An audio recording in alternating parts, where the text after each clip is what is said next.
Saudara yang dimuliakan, sepanjang bulan-bulan yang lalu ini sudah berkali-kali saya ungkapkan permasalahan kaum, mengingatkan kita gesaan Pendeta Za'ba, tokoh ulung Melayu, pemikir, pejuang bahasa, kemudian Syed Muhammad Naqib Al-Atas, dan juga saudara Siddiq Fadil.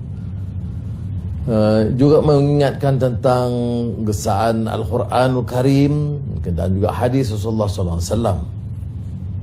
Dan dalam sidang parlimen baru-baru ini, perkara ini saya juga suarakan. Ada yang bertanya, apa kemunasabahan kita memberi penegasan begitu rupa terhadap permasalahan kaum seolah-olah ini penyakit orang Melayu? Ini tidak benar. Kita beri tegasan ini untuk rakyat keseluruhannya, kerana ada ciri perkauman di kalangan orang Melayu, ada juga di kalangan orang Cina atau orang India, Dayak atau Kadazan. Ini memohon agar mereka kembali menghidupkan rasa kemanusiaan dan mengangkat martabat manusia itu ke tahap walaqad karramna bani Adam. Allah angkatkan darjat dan karamah Bani Adam, manusia. Ya. Jadi jangan kita rendahkan darjat itu sehingga mengutuk ciptaan Allah yang mencipta kita dalam bentuk pelbagai kaum, budaya, penguasaan bahasa, pengalaman dan sejarah adalah kuasa dan kudrat Allah Subhanahu Wa Taala. Firman Allah Subhanahu Wa Taala, Bismillahirrahmanirrahim. Ya ayyuhan nasu inna khalaqnakum min dzakarin wa untha wa ja'alnakum syu'uban wa qabaila lita'arafu inna akramakum 'indallahi atqakum innallaha alimun khabir. Sadaqallahul azim. Wahai umat manusia, sesungguhnya kami telah menciptakan kamu dalam bentuk lelaki dan perempuan, dan kami jadikan kamu berpuak-puak dan bersuku kaum agar kamu saling mengenal. Lita'arafu, sesungguhnya yang paling mulia, inna akramakum, dalam kalangan kamu di sisi Allah adalah yang paling bertakwa. Sesungguhnya Allah Maha mengetahui dan amat dalam pengetahuannya. Surah Al-Hujurat ayat 13. Dan ikut tafsir Muhammad At-Tahir Ibn Ashur dalam tafsir Tahrir wa Tanwir, tafsir ayat ke-13 ini menyatakan dengan jelas bahawa di antara penegasan yang dibuat oleh Ibn Ashur, ayat ini menjelaskan Allah menciptakan manusia dan kepelbagaiannya dan ragamnya, warna kulitnya dan budayanya, maksud untuk kenal, mengenal.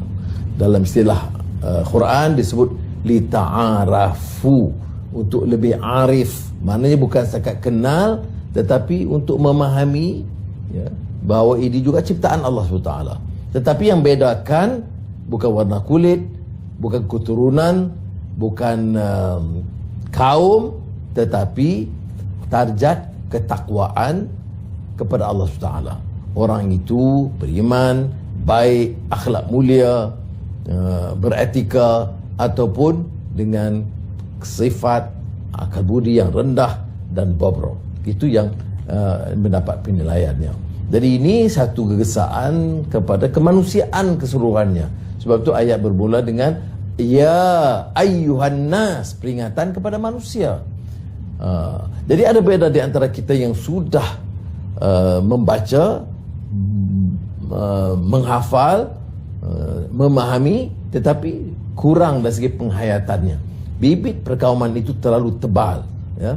Kadang-kadang kerana faktor sejarah, kerana kita alami umpamanya kezaliman ke atas rakyat terjajah oleh penjajah. Jadi kebencian kita terhadap orang yang menzalimi kita itu agak kuat. Dan kebetulan yang menzalimi kita itu dan menjajah kita itu orang Inggeris. Maka ada satu sikap dan sentimen begini. Yang kita benci itu bukan kaumnya, bukan warna kulitnya, adalah kerana kezaliman dan penjajahan yang dilakukan, menindas manusia, atau yang disebut dalam frasa Prancisnya harlom parlom, maknanya manusia yang menindas, memijak manusia. Jadi kita harus ingat ya, kerana kadang-kadang sentimen kita ini terjadi meluas dan membenci. Begitu juga pengalaman sejarah kita. Kalau kita lihat sejarah kebangsaan awal, baik Dr. Burhanuddin Al-Hilmi ataupun Datuk Onn Jaafar umpamanya, orang-orang ini lebih membicarakan soal selamatkan kaum bangsa Melayu. Jangan orang Melayu ini menjadi terpinggir, tersisih dari arus pembangunan. Jangan jadi hamba di negara sendiri, mau mencapai kemerdekaan dan mau kembalikan maruah dia sebagai bangsa. Ya. Ini yang disebut Burhanuddin di atas robohan Kota Melaka ini. Ya. Nak dibangunkan jiwa merdeka. Jiwa merdeka ini maknanya bukan sahaja negeri merdeka, jiwa hamba atau jiwa terjajah. Ya. Jadi dalam keadaan kita sekarang, bila kita bahaskan soal menyelamatkan bangsa dan kaum, tidak ada salah. Memastikan pendidikan, tahap pendidikan orang Melayu jangan terpinggir, jangan tersisih, ataupun Bumi Putra, Sabah Sarawak, Dayak dan Kadazan jangan dalam keadaan sekolah yang teruk, tidak ada kemudahan asas, nak suruh bersaing dengan sekolah-sekolah yang lebih baik. Tetapi ini boleh dilakukan dengan menambah peruntukan dan bantuan kepada yang tidak mendapat layanan dan kebaikan sebelumnya. Saya jurus juga tentang perbahasan di Parlimen Isnin lalu, ya, dan kemudian giliran perbahasan saya Selasa dan Rabu. Bila mana hal perkauman juga nampak menjadi kadang-kadang retorik ahli parlimen. Maklumlah, kalau pengundi dia orang Melayu, dia nak tarik perhatian orang Melayu. Kalau pengundinya orang Cina, nak tarik perhatian orang Cina. Saya bicara tentang isu ini dan merentas kaum. Ya. Saya tentunya orang Melayu, saya bangga dengan bahasa saya dan budaya saya. Tapi saya tidak ada niat untuk menafikan hak orang lain atau menindas orang lain atau meremehkan sejarah budaya mereka yang ratusan atau ribuan tahun. Ya. Sebab itu dalam parlimen ini saya tegaskan tentang pengalaman Abu Dzar Ghifari, ya, seorang sahabat yang pribadi mulia, ulung, pembela nasib rakyat yang miskin, yang menyebut atau memanggil Sayyidina Bilal Yabna Sauda. Soal kaum, walaupun disinggung di sini kadang-kadang kita main-main. Saya pun ada juga kadang-kadang gurau. Kalau orang tu hitam sikit, saya maksud senda gurauan. Tapi bila saya mula belajar Islam, saya percaya rakan-rakan saya pun tahu bahawa ini disanggah. Ada kes pengalaman Rasulullah SAW dengan tak kalah Abu Dzar Ghifari. Abu Dzar Ghifari itu seorang sahabat, seorang pejuang, seorang rakyat, seorang yang sangat prihatin terhadap orang miskin. Tapi dia pernah panggil Bilal, Sayyidina Bilal, yang kulit hitam, bibir tebal, dari Habasyah, dulu hamba abdi. Dia panggil Yabna Sauda, hai anak orang perempuan kulit hitam. Yabna Sauda, wahai anak orang gelap, orang hitam. Ada yang mengatakan dia bukan maksud menghina, dia cuma bagi tahulah kulit hitam. Tetapi apa jawapan Rasulullah SAW?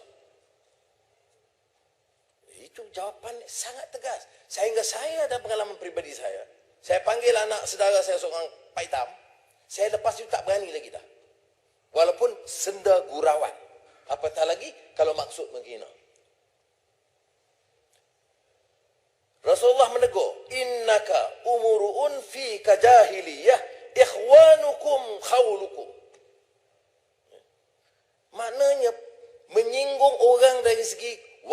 kulit kaum ini dan budaya ini sebenarnya menepati characteristics of a jahiliyah society. Ini dalam hadis. Saya tak mau singgung, bukan maksud saya, minta maaf. Saya tidak mau singgung dari segi pribadi sini yang betul. Saya nak beritahu tanggungjawab saya, pengajaran yang saya perolehi.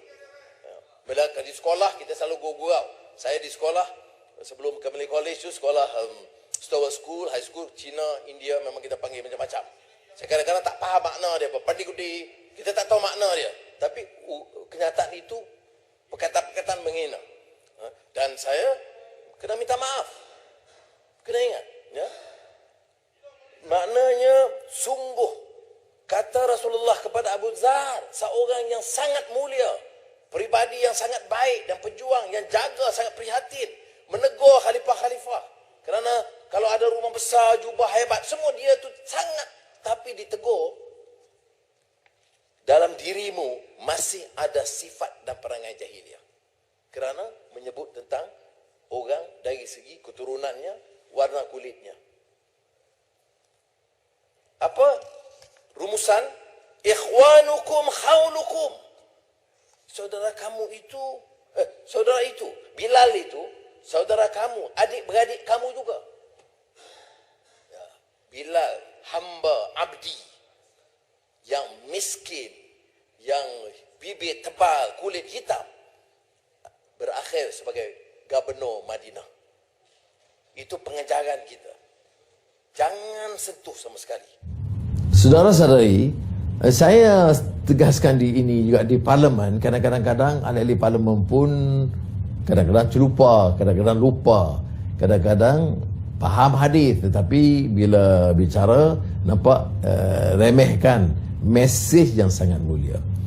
Apa yang berlaku kepada Abu Dzar Al-Ghifari kemudiannya, ya?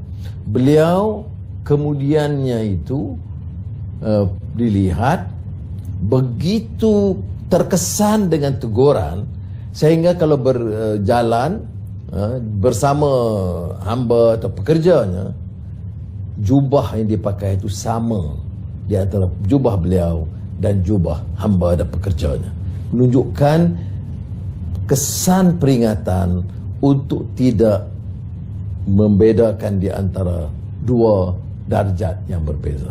Apakah kita ada keupayaan untuk menenggelamkan rasa permusuhan ini dan bekerja dengan ikhlas untuk mengangkat martabat bangsa dan negara dan kemudian memastikan kemudahan asas itu menjurus kepada di semua daerah, ya. Kita tahu umpamanya saya sebut di parlimen satu kajian tentang kemiskinan oleh Profesor Fatimah Kari Universiti Melaya dengan dua yang lain, Sulaimani dan seorang lain, tentang pesara KWSP. Maknanya orang yang mencarum KWSP kemudian bersara. Kebanyakannya pejabat awam ataupun orang yang kategori umum, yang pegawai tertinggi sehinggalah pejabat awam peringkat paling rendah. Dalam kajian Profesor Fatimah Kari, dia dapati 84% dari pesara KWSP itu jatuh ke kategori miskin. Ya. Ini kalau dilihat dari keseluruhannya, ada setengah orang ini yang disebut pelbagai dimensi kemiskinan. Ya. Jangan ikut propaganda. Tanya Menteri Kemiskinan, kita telah dapat berjaya dan tinggal kecil saja lagi 0.4%. Ini semua percakapan yang tidak masuk akal, tidak jejak ke bumi. Jalanlah di lorong-lorong belakang Kuala Lumpur, ke Kerinci, ke Corok Kudung, Kedah, ke Manik Urai, ke Kapit, ke Keningau, jumlahnya itu bercambah. Tetapi berbalik kepada kupasan kajian Profesor Fatimah Kari, 84% pesara KWSP masuk kategori miskin. jumlah besarnya adalah orang-orang Melayu, dan daripada dan di kalangan yang dikaji itu, orang-orang India itu masuk kategori yang paling miskin. Majority Melayu Bumiputera. Kelompok kecil India yang miskin itu lebih rendah kedudukan mereka. Bagaimana penyelesaiannya? Di situ ia menyangkut semua kaum, termasuk Cina yang miskin. Paling besar Melayu. Apakah pendekatan kita ini pendekatan kaum, atau pendekatan kita ini menyelesaikan masalah kemiskinan dengan suatu tekad yang berani dan jelas? Apa maksud pelbagai dimensi? Mari kita lihat dari segi pendapatan, kesihatan, kemudahan perubatan. Dah pencen atau bersara pergi perubatan, kos perubatan itu paling tinggi. Kena buat dialisis, kena cek jantung, itu habis perbayaran. Sebab itu kajian pelbagai dimensi ini masuk pendapatan, kesihatan, pendidikan, perumahan di antara lain. Jadi kalau kita masuk begini, empat-empat perkara, jatuh dia ke tahap miskin. Pendekatan programnya mestilah menjurus kepada semua. Ini disebut merentas kaum. Kalau merentas kaum, majoriti yang dapat siapa? Melayu Bumiputera. Tetapi kalau ada jiran yang India yang miskin atau Cina yang miskin, itu menjadi tanggungjawab kita. Barulah ada keistimewaan Islam itu. Kalau tidak, apa beza? Apa hebatnya Islam yang kita sebut al-Islamu ya'lu wa la yu'la alaih? Hebat ketinggian Islam itu. Sama aja macam pahaman perkauman. Sama aja pendekatan macam pendekatan kaum. Sama aja prasangka dan permusuhan kaum. Ini yang mau dihapuskan oleh Islam. Baik yang kita baca Al-Quran tadi dan juga hadis. Dan yang penting ialah pengalaman sejarah. Pengalaman sejarah. Sehingga sejarawan Profesor Arnold Toynbee menyebut, salah satu keistimewaan dan kehebatan Islam itu adalah melenyapkan rasa benci kaum atau prasangka kaum, sehingga dia dapat melihat kehebatan Islam kerana keadilannya. Extinction of race consciousness, kata Toynbee. Ini dalam sejarah itu luar biasa. Barat, Timur, Utara, Selatan, Islam membawa mesej itu. Tetapi kalau kita sekarang ni patah balik, bawa ciri jahiliyah ini kembali, maka apa yang kita ngomongkan dan bicarakan tentang Islam itu tidak memberi bekas dan kesan. Ini bukan soal politik, satu pendekatan keadilan, lawan parti lain. Tidak. Ini soal komitmen kita sebagai manusia yang beragama, yang meletakkan nilai etika dan prinsip keadilan yang merentas kaum. Dan ini kalau ikut yang pernah saya sebut sebelum ini dalam tazkirah lebih awal, bila membaca semula karya penting Profesor Syed Muhammad Naqib Al-Atas, Islam dalam Sejarah Kebudayaan Melayu, itu beliau menekankan satu aspek yang sangat penting diingat oleh pemimpin-pemimpin Melayu, sarjana Melayu dan rakyat umumnya. Katanya, faham kebangsaan tak ada salah. Berjuang untuk bela nasib kaum Melayu tentang kedudukan politiknya, ekonominya, kesehatannya, pendidikannya, tidak ada salah. Tetapi bila kita lenyapkan atau remehkan atau rendahkan kedudukan Islam dalam konsep kemelayuan itu, dia tidak boleh elak. Dia membawa dan menjurus kepada chauvinisme atau faham perkauman sempit. Siapa yang menyelamatkan Islam daripada kemelayuan sempit kepada kemanusiaan, keseragatan, keadilan? Itu Islam, pahaman Islam. Saya katakan pengalaman kecil saya, yang agak dalam kawan-kawan saya di Bukit Mentajam, kawan dengan kawan Cina, India, kadang-kadang panggil hai Cina, hai hitam India, dengan cara sendagurawan. Tetapi bila kita beralih umur, membaca dan memahami dan menginsafi hadis teguran terhadap Abu Dzar Al-Ghifari, kita baru sedar sebenarnya hebat dan kemuliaan Islam itu bila tegas mau melenyapkan faham perkauman yang sempit. Jadi saudari, kita akhiri tazkirah pendek malam ini dengan mengingatkan bahawa untuk mara ke depan, kita tentunya harus faham kemelut dan masalah sekarang, ya. Orang tanya saya bagaimana tentang pendirian Anwar, soal bahasa Melayu yang kita perjuangkan sejak zaman di Universiti Melaya, PBIM dulu. Saya kata tidak tolak ansur. Bahasa Melayu bahasa rasmi. Dan kita mesti angkat martabat bahasa Melayu bukan saja sebagai bahasa rasmi, tapi bahasa ilmu.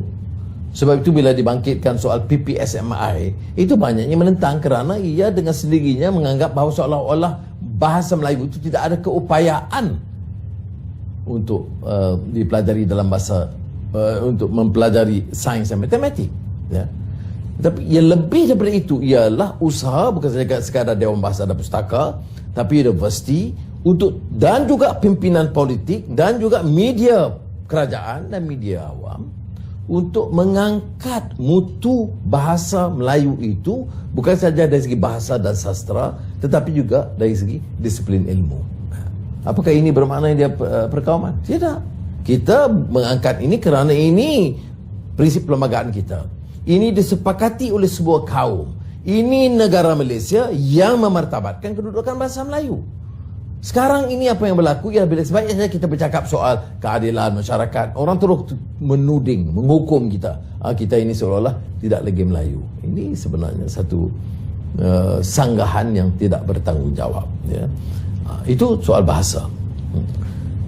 Ekonomi, saya sebut tadi, kalau tanya kita, negara ini merdeka dengan segala khazanah kekayaannya untuk siapa? Untuk diangkut oleh kroni, anak pinak, pemimpin besar, anak-anak semua kaya raya, bilion, beratus syarikat keliling mereka. Kemudian bercakap soal bela nasib rakyat, jaga kepentingan. Siapa yang nak percaya?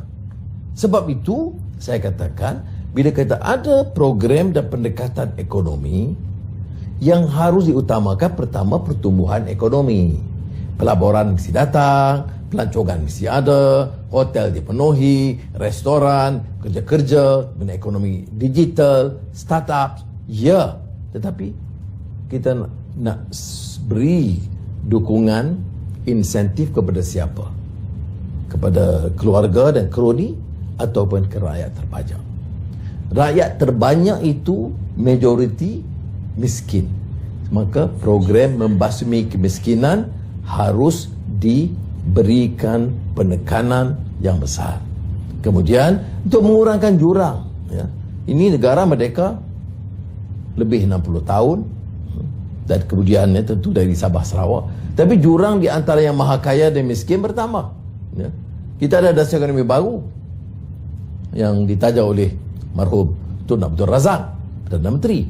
Tetapi sekarang bila kita lihat melebarnya golongan maha kaya Melayu dengan yang miskin keparat Melayu, tujuan dia untuk mengurangkan, yang pertama membasmi kemiskinan, kemudian menjurangkan pendapatan, bukan jadi antara kaum tetapi juga di antara satu kaum, ya. Hal ini banyak dalam program orang Melayu. Kemudian kalau kita merdeka, kalau kita bicara soal merentas soal kaum, macam negara hukum, orang yang merompak atau merogol atau membunuh harus dihukum.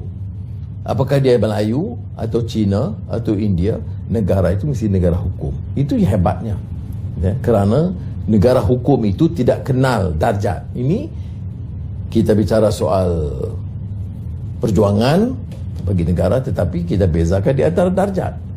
Kalau orang kaya, seperti mana saya selalu singgung sebelum ini, kalau ambil ratus-ratus juta, bahkan bilion, itu biasa.